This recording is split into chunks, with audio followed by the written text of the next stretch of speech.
നമസ്കാരം. പശ്ചിമേഷ്യയെ പിടിച്ചുകുലുക്കി ഇറാനെതിരെ ഇസ്രയേലും അമേരിക്കയും സംയുക്ത സൈനിക നീക്കം ആരംഭിച്ചു. ശനിയാഴ്ച പുലർച്ചെ ഇറാന്റെ തലസ്ഥാനമായ ടെഹ്റാനിലും പ്രധാന നഗരങ്ങളിലും ശക്തമായ വ്യോമാക്രമണമാണ് നടന്നത്.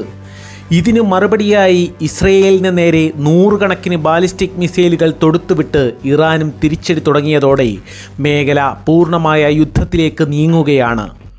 ഇറാന്റെ ആണവ മിസൈൽ കേന്ദ്രങ്ങൾ ലക്ഷ്യമിട്ട് അമേരിക്കയും ഇസ്രയേലും സംയുക്തമായിട്ടാണ് ആക്രമണം നടത്തിയത്. ടെഹ്റാനിലെ അതീവ സുരക്ഷാ മേഖലകളിലും സ്ഫോടനങ്ങൾ റിപ്പോർട്ട് ചെയ്തു.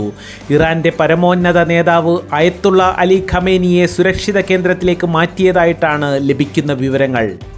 ഇസ്രയേലിൻ്റെ ആക്രമണത്തിന് തൊട്ടു പിന്നാലെ തകർപ്പൻ തിരിച്ചടി നൽകുമെന്ന് പ്രഖ്യാപിച്ച ഇറാൻ ഇസ്രയേലിലെ പ്രധാന നഗരങ്ങളിലേക്ക് മിസൈലുകൾ തൊടുത്തു. ടെല്ലവീവ്, ജെറുസലേം എന്നിവിടങ്ങളിൽ വ്യോമാക്രമണ സൈറണുകൾ മുഴങ്ങി. ജനങ്ങൾ ബങ്കറുകളിലേക്ക് മാറാൻ ഇസ്രയേൽ സൈന്യം കർശന നിർദ്ദേശം നൽകിയിരിക്കുകയാണ്. അമേരിക്കൻ പ്രസിഡന്റ് ഡൊണാൾഡ് ട്രംപ് ഈ നീക്കത്തെ സ്ഥിരീകരിച്ചു. ഇറാന്റെ ഭീഷണികൾ അവസാനിപ്പിക്കാൻ വലിയ തോതിലുള്ള പോരാട്ടം ആരംഭിച്ചതായി അദ്ദേഹം വ്യക്തമാക്കി.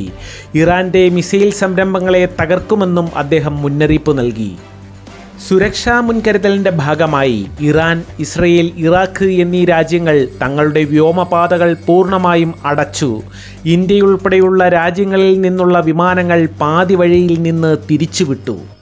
അമേരിക്കയുടെയും ഇസ്രയേലിൻ്റെയും സംയുക്ത ആക്രമണത്തെ ഇറാൻ നോക്കിക്കാണുന്നത് തങ്ങളുടെ നിലനിൽപ്പിനും പരമാധികാരത്തിനും മേലുള്ള കടന്നുകയറ്റമായിട്ടാണ്. ഐക്യരാഷ്ട്രസഭയുടെ ചാർട്ടർ ആർട്ടിക്കിൾ 51 പ്രകാരം തങ്ങളുടെ രാജ്യത്തിന് നേരെയുണ്ടായ ആക്രമണത്തിന് മറുപടി നൽകാൻ അന്താരാഷ്ട്ര നിയമം അനുവദിക്കുന്നുണ്ടെന്ന് ഇറാൻ വാദിക്കുന്നു. ഇസ്രയേലിൻ്റെ ഓരോ നീക്കത്തിനും അപ്പുറം നിൽക്കുന്ന തകർപ്പൻ മറുപടി നൽകുമെന്നാണ് ഇറാൻ്റെ ഔദ്യോഗിക നിലപാട്. പരമോന്നത നേതാവ് അയത്തുള്ള അലി ഖമേനിയുടെ ഓഫീസിന് സമീപം വരെ ആക്രമണമുണ്ടായത് ഇറാനെ പ്രകോപിപ്പിച്ചിട്ടുണ്ട്.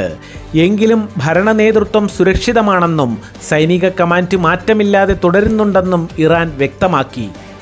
ഇറാനെ സംബന്ധിച്ചിടത്തോളം ഇപ്പോഴുണ്ടായിരിക്കുന്ന സംഘർഷം വെറും അതിർത്തി തർക്കമല്ല, മറിച്ച് രാജ്യത്തിൻ്റെ ആത്മാഭിമാനത്തിൻ്റെ പ്രശ്നമാണ്. അതിനാൽ തന്നെ വരും മണിക്കൂറുകൾക്കുള്ളിൽ കൂടുതൽ മിസൈൽ ആക്രമണങ്ങളോ അല്ലെങ്കിൽ ഹോർമുസ് കടലിടുക്ക് പോലുള്ള തന്ത്രപ്രധാന മേഖലകളിൽ നാവിക ഉപരോധമോ ഏർപ്പെടുത്തിക്കൊണ്ട് ഇറാൻ തങ്ങളുടെ കരുത്ത് തെളിയിക്കാൻ ശ്രമിച്ചേക്കാം.